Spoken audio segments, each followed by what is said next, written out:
Revolta dos Castanheiros final do século XIX em Brasil. Parteu menos contexto histórico e social da Amazônia, no final do século XIX. No final do século XIX, a região amazônica vivia um período de intensas transformações econômicas e sociais. O ciclo da borracha havia se consolidado como uma das principais atividades extrativistas, atraindo migrantes de diversas partes do Brasil e até mesmo de outros países. Paralelamente à coleta da castanha do Pará, produto tradicional da floresta, continuava a desempenhar papel fundamental na subsistência das populações locais e na economia regional. Nesse cenário, surgiam tensões entre trabalhadores pobres, indígenas, mestiços e pequenos coletores, de um lado, e comerciantes, coronéis e autoridades locais, de outro. A vida dos castanheiros era marcada por jornadas longas, em condições precárias, dentro da floresta. A coleta exigia deslocamentos extensos, acampamentos improvisados e enfrentamento constante das adversidades naturais. O trabalho não era apenas árduo, mas também sujeito à exploração por intermediários que controlavam o comércio e impunham preços baixos para a castanha, enquanto revendiam com grande lucro nos centros urbanos e nos mercados internacionais. Essa desigualdade econômica alimentava ressentimentos e criava o terreno fértil para conflitos. A Amazônia, nesse período, era uma região de difícil acesso e comunicação. As distâncias imensas, a ausência de infraestrutura e a dependência dos rios, como principais vias de transporte, tornavam o controle estatal limitado. Isso permitia que elites locais exercessem poder quase absoluto sobre comunidades extrativistas. Coronéis e comerciantes estabeleciam sistemas de aviamento, fornecendo mercadorias básicas em troca da produção dos trabalhadores, mas em condições de endividamento permanente. O castanheiro, assim como o seringueiro, raramente conseguia se libertar das dívidas, vivendo em situação de dependência quase servil. A revolta dos castanheiros, ainda que pouco documentada nos registros oficiais, pode ser compreendida como parte de um conjunto de resistências populares que emergiam contra esse sistema, inspirada em movimentos maiores, como a cabanagem e canudos. Ela representava a insatisfação de grupos marginalizados diante da exploração econômica e da ausência de direitos. O final do século XIX foi um período em que o Brasil vivia a transição da monarquia para a república, e essas mudanças políticas também repercutiam na Amazônia. A promessa de uma nova ordem republicana não se concretizava para os trabalhadores da floresta, que continuavam submetidos às mesmas estruturas de poder. O contexto internacional também influenciava. A demanda por produtos amazônicos crescia, e a castanha do Pará começava a ser valorizada em mercados europeus e norte-americanos como alimento e matéria-prima para óleos e cosméticos. Essa valorização, no entanto, não se refletia em melhores condições para os coletores. Pelo contrário, aumentava a pressão sobre eles, intensificando a exploração. A vida comunitária dos castanheiros era marcada por solidariedade e resistência. Em muitos casos, famílias inteiras se dedicavam à coleta, transmitindo conhecimento sobre a floresta e desenvolvendo estratégias de sobrevivência. Essa cultura de resistência se manifestava em pequenas rebeliões locais, recusas em entregar a produção a preços impostos, fugas de áreas controladas por coronéis e até confrontos diretos. A revolta dos castanheiros, nesse sentido, pode ser vista como a culminação de um processo de insatisfação acumulada. O Estado brasileiro, preocupado em manter a ordem e garantir os interesses das elites regionais, respondia com repressão. Tropas eram enviadas para sufocar qualquer manifestação de descontentamento, e líderes comunitários eram perseguidos. Essa repressão, somada à invisibilidade histórica dos trabalhadores da floresta, explica por que a revolta dos castanheiros não ganhou destaque nos registros oficiais. Ainda assim, sua memória persiste como parte da história de resistência da Amazônia. A narrativa documental desse episódio precisa, portanto, reconstruir o cotidiano dos castanheiros, suas condições de vida, os mecanismos de exploração e as formas de resistência. É nesse contexto que se insere a primeira parte deste relato, dedicada a apresentar o cenário histórico, econômico e social que deu origem à revolta. A vida cotidiana dos castanheiros no final do século XIX era marcada por uma rotina de sobrevivência, que se confundia com resistência. O trabalho começava antes do amanhecer, quando grupos de homens, mulheres e até crianças se deslocavam para dentro da mata em busca das árvores de castanha do Pará. Essas árvores, imponentes e centenárias, espalhavam seus frutos em ouriços pesados, que precisavam ser recolhidos com esforço físico intenso. O processo de coleta exigia não apenas força, mas também conhecimento profundo da floresta, da época de frutificação e das técnicas para evitar acidentes. Os castanheiros viviam em barracões improvisados, muitas vezes construídos com madeira bruta e cobertos por palha. A alimentação era escassa e dependia do que se conseguia caçar, pescar ou cultivar em pequenas roças. O isolamento era quase absoluto, e o contato com os centros urbanos ocorria apenas quando comerciantes ou atravessadores chegavam para recolher a produção. Esses comerciantes traziam mantimentos básicos, sal, farinha, tecidos, ferramentas, e os ofereciam em troca da castanha, mas sempre em condições desvantajosas. O sistema de aviamento, já consolidado no ciclo da borracha, também se aplicava à castanha. O trabalhador recebia mercadorias a crédito e ficava preso a dívidas que nunca conseguia quitar. Esse mecanismo de exploração criava uma relação de dependência quase feudal. O castanheiro não tinha autonomia para negociar sua produção diretamente nos mercados maiores. O preço era imposto pelos intermediários, e qualquer tentativa de resistência era punida com violência ou exclusão.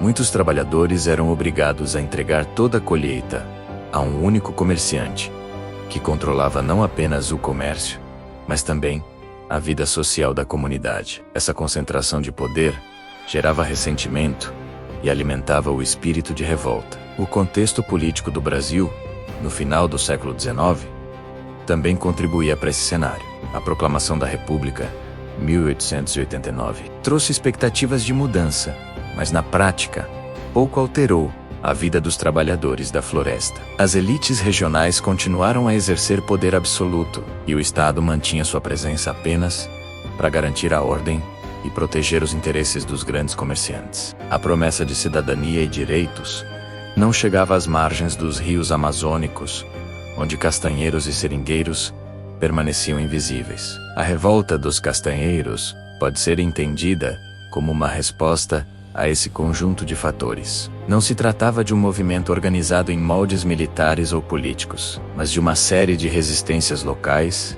que, em determinado momento, ganharam força coletiva. Castanheiros começaram a se recusar a entregar a produção a preços impostos. Organizaram grupos para negociar diretamente com comerciantes de outras regiões e, em alguns casos, enfrentaram fisicamente os representantes das elites locais. Esses atos de resistência, ainda que fragmentados, configuravam uma revolta contra o sistema de exploração. A floresta, nesse contexto, era tanto cenário quanto personagem. Ela oferecia recursos para a sobrevivência, mas também servia de refúgio para aqueles que buscavam escapar da repressão. Muitos castanheiros se escondiam em áreas mais remotas, formando comunidades autônomas que viviam à margem do controle dos coronéis. Essas comunidades, embora pequenas, representavam uma forma de resistência silenciosa, baseada na autonomia e na solidariedade. O impacto da revolta dos castanheiros não pode ser medido apenas em termos de confrontos diretos. Sua importância reside na afirmação da dignidade dos trabalhadores da floresta e na denúncia das condições de exploração. Ao se rebelarem contra o sistema de aviamento e contra o poder dos comerciantes, os castanheiros inscreveram sua luta na história das resistências populares do Brasil. Ainda que pouco documentada, essa revolta se conecta a outros movimentos do período, como Canudos e o Contestado, que também expressavam a insatisfação das camadas populares diante da exclusão social e política. A repressão estatal, como em outros casos, foi dura. Tropas foram enviadas para sufocar qualquer manifestação de descontentamento e líderes comunitários foram perseguidos e presos. O silêncio dos registros oficiais sobre a revolta dos castanheiros reflete essa repressão. Ao apagar a memória do movimento, o Estado buscava negar sua legitimidade. No entanto, a memória popular preservou relatos e tradições que mantêm viva a lembrança da resistência. A primeira parte deste relato, portanto, constrói o pano de fundo histórico e social da revolta dos castanheiros. Ao compreender o cotidiano dos trabalhadores, o sistema de exploração, as expectativas frustradas pela República e as formas de resistência, é possível situar a revolta como parte de um processo maior de luta pela dignidade e pela autonomia na Amazônia. A Amazônia do final do século XIX era um espaço de contrastes profundos. De um lado, a floresta exuberante, com sua riqueza natural e diversidade de espécies, oferecia recursos que sustentavam comunidades tradicionais e trabalhadores extrativistas. De outro, a expansão do ciclo da borracha e a valorização da castanha do pera nos mercados internacionais intensificavam a exploração e aprofundavam desigualdades sociais. Nesse cenário, os castanheiros, homens e mulheres que viviam da coleta dos frutos das árvores centenárias, tornaram-se protagonistas de uma resistência silenciosa, que culminaria na chamada Revolta dos Castanheiros. O cotidiano desses trabalhadores era marcado por uma rotina árdua. A coleta da castanha exigia deslocamentos longos pela mata, muitas vezes em condições adversas. Os ouriços pesados caíam das árvores e precisavam ser recolhidos com cuidado, pois podiam causar ferimentos graves. Depois, eram abertos para retirar as sementes, que seriam secas e armazenadas em sacos. O trabalho não se limitava a uma estação. Envolvia planejamento, deslocamento e convivência constante com os perigos da floresta. Animais peçonhentos, doenças tropicais e acidentes eram parte da realidade diária. As moradias dos castanheiros eram simples, construídas com madeira e cobertas por palha. A alimentação era baseada em mandioca, peixe e caça, complementada pela própria castanha, que servia como fonte de energia. A vida comunitária se organizava em torno da solidariedade.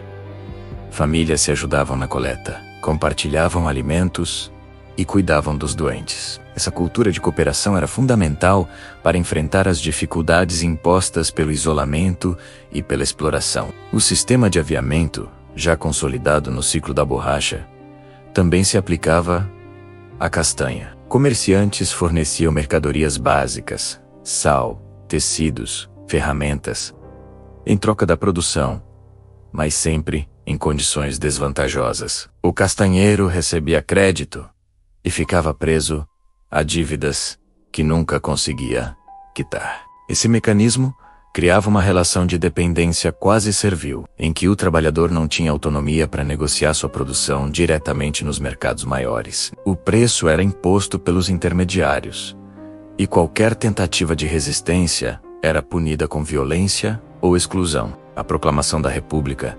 1889, trouxe expectativas de mudança, mas na prática, pouco alterou a vida dos trabalhadores da floresta. As elites regionais continuaram a exercer poder absoluto, e o Estado mantinha sua presença apenas para garantir a ordem e proteger os interesses dos grandes comerciantes. A promessa de cidadania e direitos não chegava às margens dos rios amazônicos, onde castanheiros e seringueiros permaneciam invisíveis. A revolta dos castanheiros pode ser entendida como uma resposta a esse conjunto de fatores. Não se tratava de um movimento organizado em moldes militares ou políticos, mas de uma série de resistências locais que, em determinado momento, ganharam força coletiva. Castanheiros começaram a se recusar a entregar a produção a preços impostos. Organizaram grupos para negociar diretamente com comerciantes de outras regiões e, em alguns casos, enfrentaram fisicamente os representantes das elites locais. Esses atos de resistência,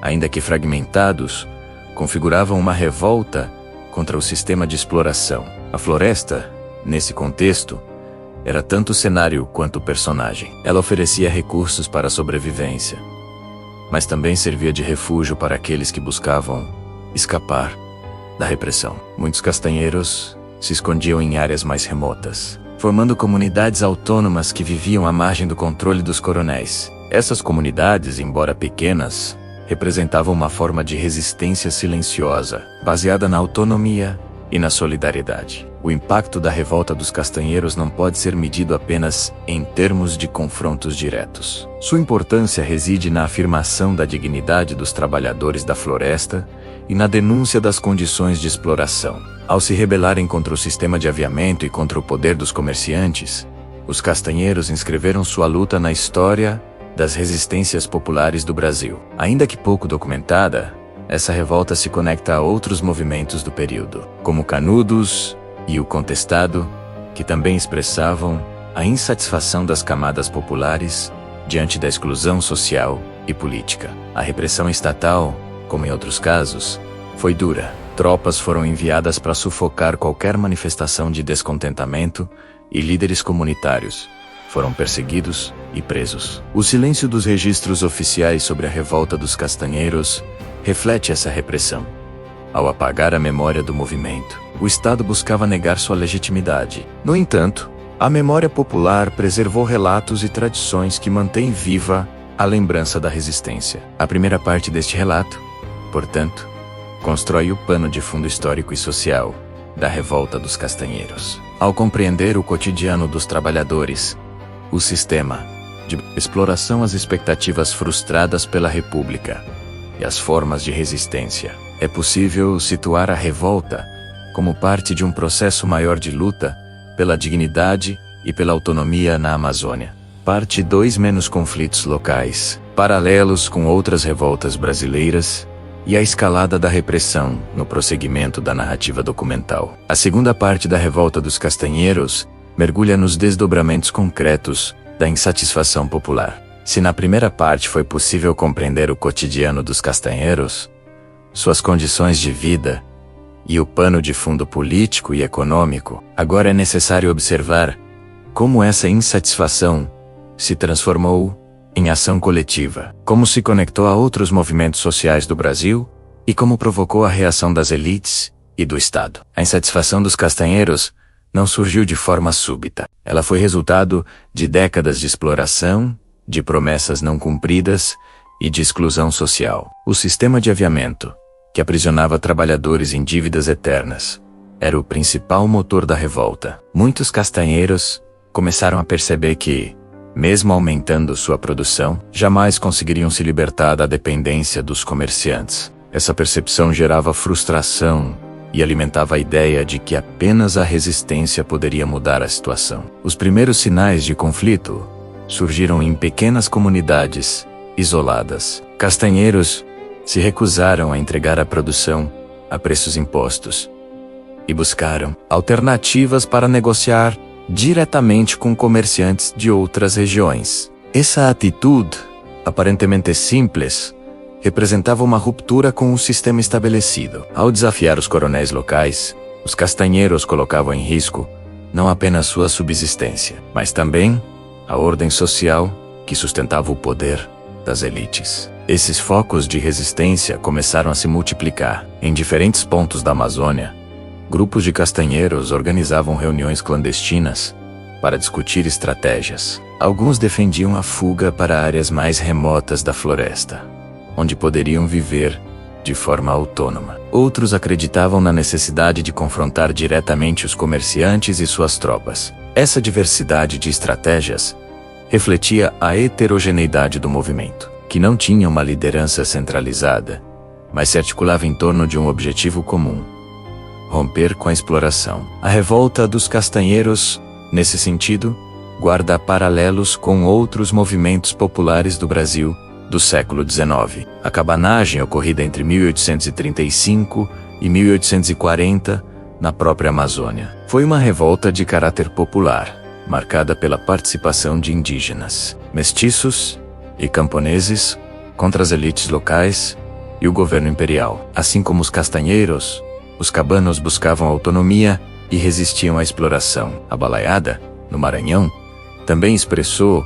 a insatisfação das camadas populares diante da opressão das elites. Já Canudos, no sertão da Bahia, mostrou como comunidades marginalizadas podiam se organizar em torno de líderes carismáticos para resistir ao Estado. Esses paralelos são importantes porque revelam um padrão de resistência popular no Brasil do século XIX, em diferentes regiões. Grupos marginalizados se levantavam contra a exploração e a exclusão. A revolta dos castanheiros insere-se nesse contexto como uma manifestação específica da Amazônia, marcada pelo extrativismo da castanha e pela relação de dependência com os comerciantes. Ainda que menos documentada, ela compartilha com esses movimentos a mesma essência: a luta pela dignidade e pela autonomia. A reação das elites locais foi imediata. Comerciantes e coronéis não podiam permitir que os castanheiros desafiassem sua autoridade. Tropas particulares foram organizadas para reprimir os focos de resistência. Em muitos casos,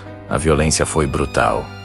Comunidades foram destruídas, líderes foram presos ou assassinados, e famílias inteiras foram expulsas de suas terras. Essa repressão tinha como objetivo não apenas sufocar a revolta, mas também servir de exemplo para evitar novas manifestações. O Estado brasileiro, recém-proclamado republicano, também se envolveu na repressão. Embora distante da realidade amazônica, o governo central tinha interesse em manter a ordem e garantir a continuidade da exploração dos recursos naturais. Tropas oficiais foram enviadas para apoiar os coronéis, e medidas legais foram tomadas para criminalizar qualquer forma de resistência. A República, que prometia liberdade e cidadania, mostrava-se incapaz de atender às demandas dos trabalhadores da floresta. A escalada da repressão não conseguiu, no entanto, apagar completamente o espírito de resistência. Muitos castanheiros fugiram para áreas mais remotas da floresta,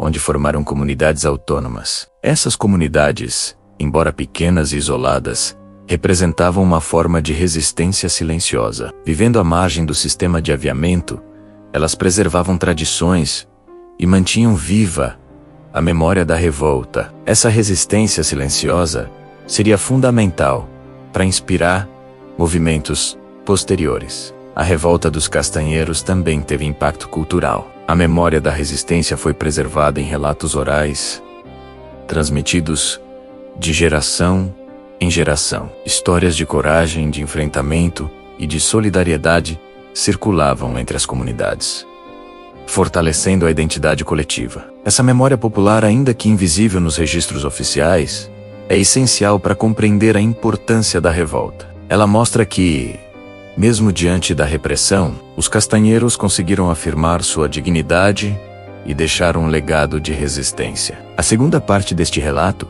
portanto, mostra como a insatisfação dos castanheiros se transformou em ação coletiva, como se conectou a outros movimentos populares do Brasil e como provocou a reação violenta das elites e do Estado. Ao compreender esses desdobramentos, é possível situar a revolta dos castanheiros como parte de um processo maior de resistência popular no Brasil do século XIX. Parte 3.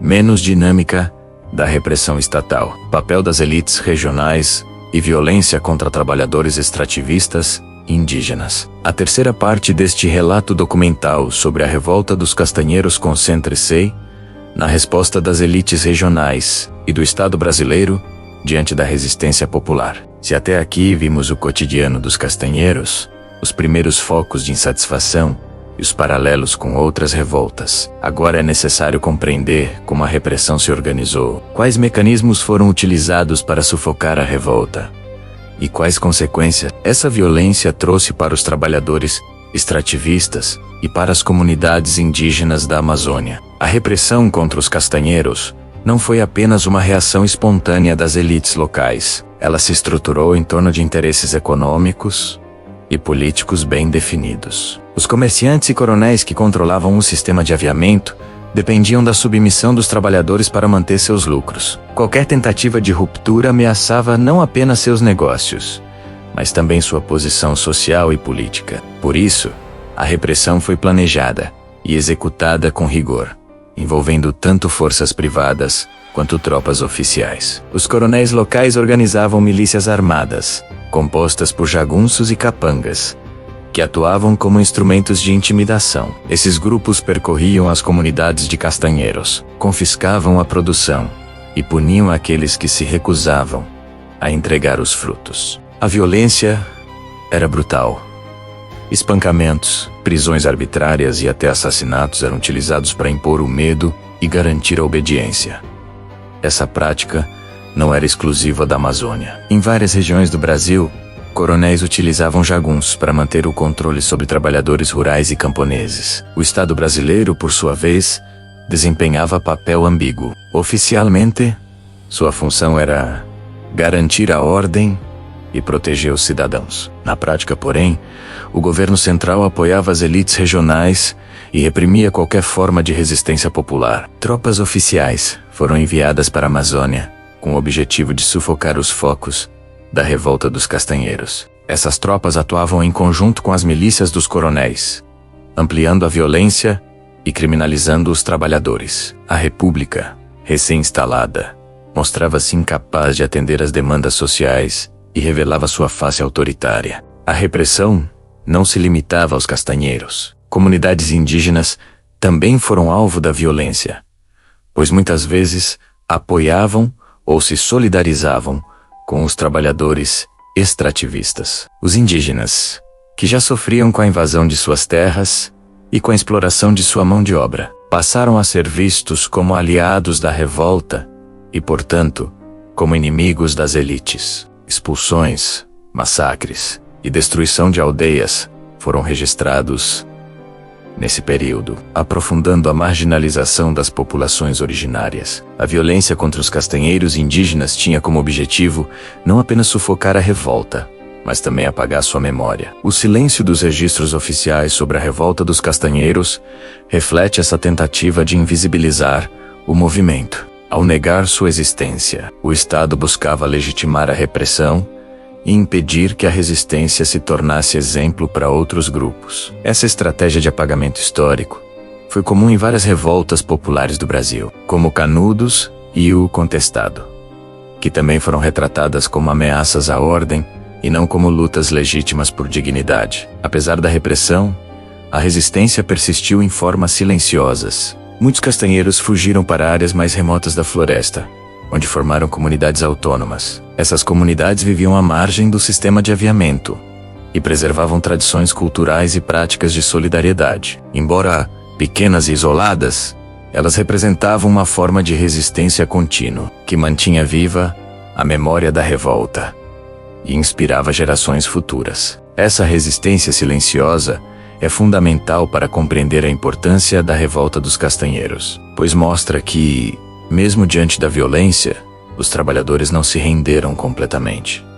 A repressão também teve consequências econômicas. Ao sufocar a revolta, as elites locais conseguiram manter o sistema de exploração, mas a longo prazo, isso gerou instabilidade. Muitos castanheiros abandonaram a atividade, migrando para outras regiões ou buscando alternativas de subsistência. Isso reduziu a oferta de castanha e afetou o comércio. Além disso, a violência e a instabilidade afastaram potenciais investidores e dificultaram a integração da Amazônia aos mercados nacionais e internacionais. A repressão, portanto, garantiu o controle imediato, mas comprometeu o desenvolvimento sustentável da região. Do ponto de vista político, a repressão reforçou o poder dos coronéis e consolidou o coronelismo como prática dominante na República Velha. Os coronéis utilizavam sua influência para controlar eleições, manipular resultados e garantir a manutenção de seus privilégios. A revolta dos castanheiros, ao ser sufocada, tornou-se exemplo da força do coronelismo e da fragilidade da democracia republicana. Os trabalhadores da floresta permaneceram excluídos do processo político, sem voz e sem representação. A violência contra os castanheiros e indígenas também deixou marcas profundas na memória coletiva. Relatos de massacres, expulsões e perseguições foram transmitidos oralmente de geração em geração, criando uma narrativa de sofrimento, mas também de resistência. Essa memória popular é essencial para compreender a história da Amazônia, pois revela aspectos que os registros oficiais tentaram apagar. Ao preservar essas histórias, as comunidades mantêm viva a dignidade dos trabalhadores e reafirmam sua luta por justiça. A terceira parte deste relato Portanto, mostra como a repressão estatal e o poder das elites regionais se combinaram para sufocar a revolta dos castanheiros. Ao analisar a violência contra trabalhadores extrativistas e indígenas, é possível compreender a profundidade da exclusão social e política na Amazônia do final do século XIX. Essa repressão não apenas apagou a memória da revolta, mas também consolidou estruturas de poder que perdurariam por décadas. Consequências históricas, impacto social e legado da Revolta dos Castanheiros. A quarta e última parte deste relato documental busca compreender os desdobramentos da Revolta dos Castanheiros, suas consequências históricas e o impacto que deixou na organização social da Amazônia e do Brasil. Se até aqui analisamos o cotidiano dos trabalhadores, os focos de resistência e a repressão violenta.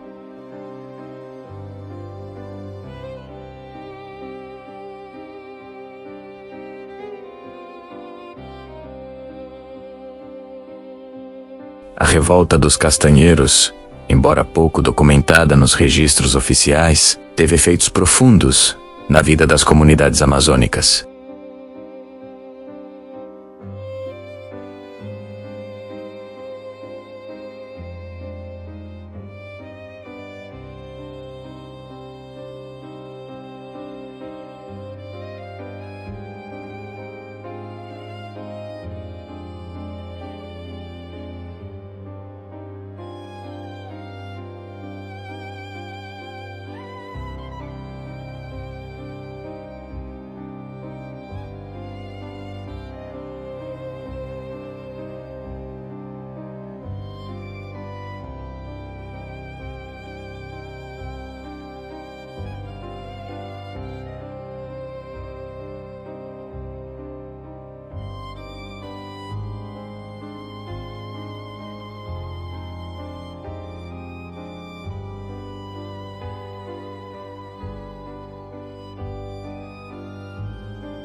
Essa dimensão cultural é fundamental para compreender o legado da revolta, pois mostra que sua importância vai além dos aspectos econômicos e políticos.